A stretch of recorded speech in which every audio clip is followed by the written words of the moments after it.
રાજ્યમાં એક જ સમાજના લોકો દબાણ કરી રહ્યા છે। એક જ સમાજના લોકો સૌથી વધુ દબાણ કરે છે।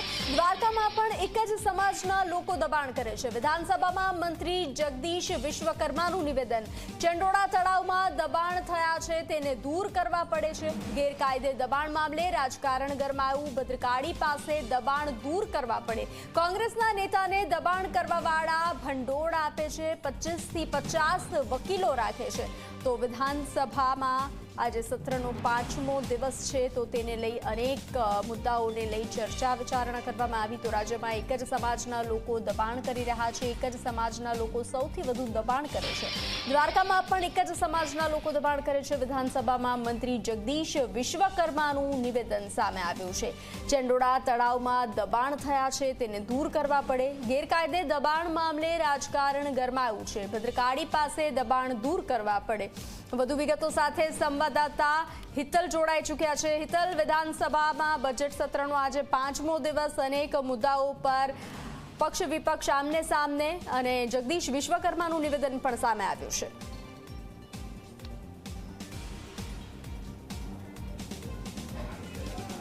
જી બંસી, ચોક્કસ એવું કહી શકાય કે આજે વિધાનસભામાં જે પ્રકારે રાજ્યપાલના પ્રવચનનો આભાર પ્રસ્તાવ ચાલી રહ્યો હતો, ત્યારે ક્યાંક જોવા જઈએ તો કોંગ્રેસે તેમના વખતે શાસક પક્ષને ઘેરવાનો પ્રયત્ન કર્યો હતો અને તેના જવાબમાં મંત્રી જગદીશ વિશ્વકર્માએ આક્રમકતાથી કોંગ્રેસને જવાબો આપ્યા હતા। ચોક્કસ ક્યાંક ને ક્યાંક જોવા જઈએ તો જગદીશ વિશ્વકર્માએ સ્પષ્ટ રીતે કોંગ્રેસને પહેલેથી જ ઘેરવાનો પ્રયત્ન કર્યો હતો અને કોંગ્રેસ જમ્યા પછી સૂઈ જાય છે અને બોલ્યા પછી ભાગી જાય છે, આ પ્રકારનું ટકોર પણ તેઓએ કરી હતી। ખાસ કરીને જોવા જઈએ તો જગદીશ વિશ્વકર્માએ અતિ આક્રમકતાથી સ્પષ્ટ રીતે કર્યું હતું કે એક જ સમાજના લોકોનો દબાણ હોય છે, એ ચંડોળા તળાવની વાત હોય કે દ્વારકાની વાત હોય, એક જ સમાજના દબાણો કરતા હોય છે અને જે જગ્યાએ ગેરકાયદેસર દબાણ હોય ત્યારે આ જ સમાજનો હોય છે અને તેને દબાણો દૂર કરવા માટે મોટી સંખ્યામાં કાર્યવાહી કરવી પડે છે અને આ ભાજપ સરકાર આ પ્રકારે કોઈપણ સમાજના દબાણો નહીં ચલાવી લેવે અને એને તોડવાનું કામ કરશે એવો પણ સ્પષ્ટ સંકેત આપ્યો હતો। એ સમયે ચોક્કસ ગૃહમાં ઇમરાન ખેડાવાલા કોંગ્રેસના ધારાસભ્ય હાજર હતા અને તેઓએ પણ ક્યાંક ને ક્યાંક દલીલ કરી હતી કે આ એક સમાજનું અપમાન છે। ત્યારે જગદીશ વિશ્વકર્માએ સ્પષ્ટ કીધું હતું કે હું કોઈ સમાજનો ઉલ્લેખ નથી કરતો, પણ સ્વાભાવિક છે કે ચંડોળા તળાવની આસપાસના દબાણો હોય, ભદ્રકાળીની આસપાસના દબાણો હોય કે દ્વારકાના દબાણો હોય, બધી જગ્યાએ એક જ સમાજના દબાણો હોય છે। એટલે આ મુદ્દો દબાણોનો જે ગેરકાયદેસર દબાણો કરવાની વાત છે એ મુદ્દો ગરમાયો હતો। ચોક્કસ ગૃહ પત્યા પછી કોંગ્રેસના નેતા પણ અમિત ચાવડાએ આનો જવાબ આપવાનો પ્રયત્ન ક્યાંક ને ક્યાંક કર્યો હતો અને અમિત ચાવડાએ પણ સ્પષ્ટ કીધું હતું કે નરોડામાં પણ દબાણ છે, અન્ય વિસ્તારોમાં પણ દબાણ છે, ત્યારે કોઈ એક સમાજના દબાણની વાત ન હોઈ શકે। જી હિતલ, અન્ય મુદ્દાઓને લઈને પણ ચર્ચા કરવામાં આવી હતી, તો જોડાયેલા રહેશો હિતલ, આપ અપડેટ મેળવતા રહીશું આપની પાસેથી। તો રાજ્યમાં એક જ સમાજના લોકો દબાણ કરી રહ્યા છે, જગદીશ વિશ્વકર્માનું નિવેદન સામે આવ્યું છે। દ્વારકામાં પણ એક જ સમાજના લોકો દબાણ કરે છે। ફોન લાઈન પર મીડિયા કન્વીનર યજ્ઞેશ દવે જોડાઈ ચૂક્યા છે। જી 24 કલાકમાં આપનું સ્વાગત છે। ખાસ કરીને દબાણને લઈ અને રાજકારણ ગરમાયું છે। આજે વિધાનસભામાં બજેટ સત્રનો 5મો દિવસ, તો અનેક આક્ષેપ પણ લગાવવામાં આવ્યા છે। આમાં રાજકારણનો કોઈ પ્રશ્ન નથી, કારણ કે દબાણમાં જે સ્થળનો ઉલ્લેખ કરવામાં આવ્યો, ચાહે દ્વારકા હોય, સલાયા હોય કે ચંડોળા હોય કે ભદ્રકાળી હોય, આ સ્પેસિફિક આ સ્થળનો જ્યારે ઉલ્લેખ કરવામાં આવ્યો તો આ સ્થળો ઉપર ચોક્કસ સમાજના લોકો જ દબાણ કરે છે અને એ સમાજના લોકોને દબાણ કરવા પછી સ્ટે લાવવા માટે, કોર્ટની રીતે ખોટી રીતે મદદરૂપ થવા માટે જે કાયદાઓની આંટીઘૂંટીમાં આ વસ્તુ નાખી દઈ અને કેમ કરીને લંબાવવું અને કેમ કરીને દબાણ દૂર ન થાય એના પ્રયત્નો માટે એના વકીલો હોય છે અને વકીલો કોંગ્રેસ સાથે સંકળાયેલા હોય છે, એ જગજાહેર છે। એટલે એમાં જે માન્ય મંત્રીશ્રીએ જે નિવેદન આપ્યું છે એ નિવેદન યોગ્ય છે। અને બીજું કે કોઈ એવું નથી પણ બધા દબાણ કરે છે એનો વાંધો નથી, પણ જે ચોક્કસ સમાજના લોકો કેમ વધુ દબાણ કરે છે એ પણ સૌથી મોટો પ્રશ્ન છે। જી આપ ઝી 24 કલાક સાથે જોડાયા, આપનો આભાર।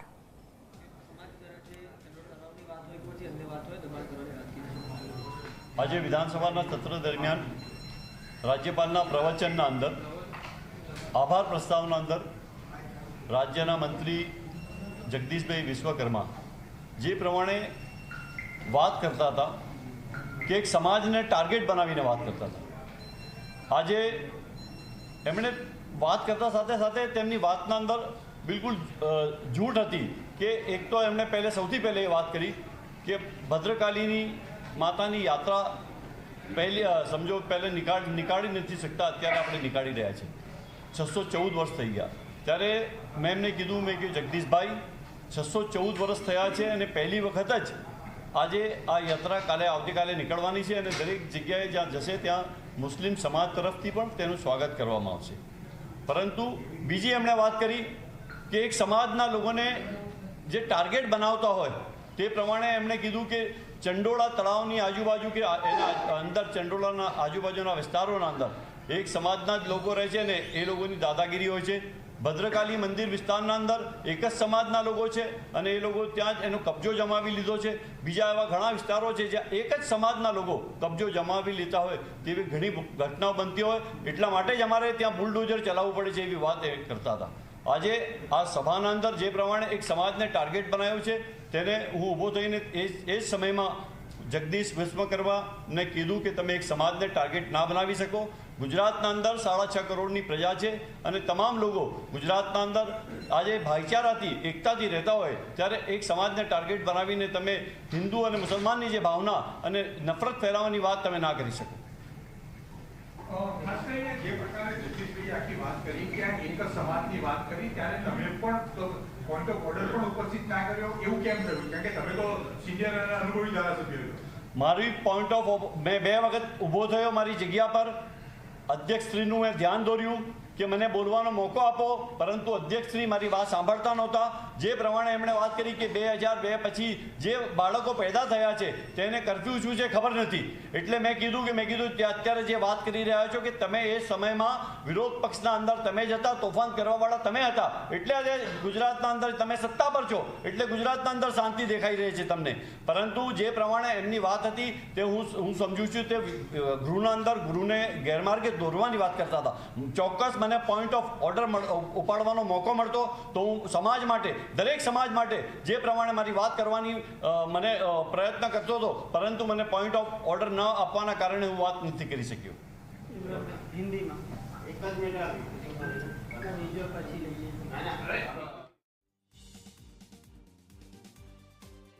લઈ અને રાજકારણ ગરમાયું છે. જગદીશ વિશ્વકર્માના નિવેદન ને હું વખોડું છું તેવું ખેડાવાલાનો પ્રહાર સામે આવ્યો છે. જગદીશ વિશ્વકર્માના નિવેદન પર કોંગ્રેસનો વળતો જવાબ સામે આવ્યો છે. વિધાનસભામાં મંત્રી જગદીશ વિશ્વકર્માનું નિવેદન સામે આવ્યું છે. રાજ્યમાં એક જ સમાજના લોકો દબાણ કરી રહ્યા છે. એક જ સમાજના લોકો સૌથી વધુ દબાણ કરે છે. દ્વારકામાં પણ એક જ સમાજના લોકો દબાણ કરે છે. વિધાનસભામાં આજે બજેટ સત્રનો 5મો દિવસ અને જગદીશ વિશ્વકર્માનું નિવેદન સામે આવ્યું છે. ચંડોળા તળાવમાં પણ દબાણ થાય છે, તેને દૂર કરવા પડે છે. ગેરકાયદે દબાણ મામલે રાજકારણ ગરમાયું છે. ભદ્રકાળી પાસે પણ દબાણો દૂર કરવા પડે છે. ત્યારે કોંગ્રેસના નેતાએ દબાણ કરવાવાળાને ભંડોળ આપે છે.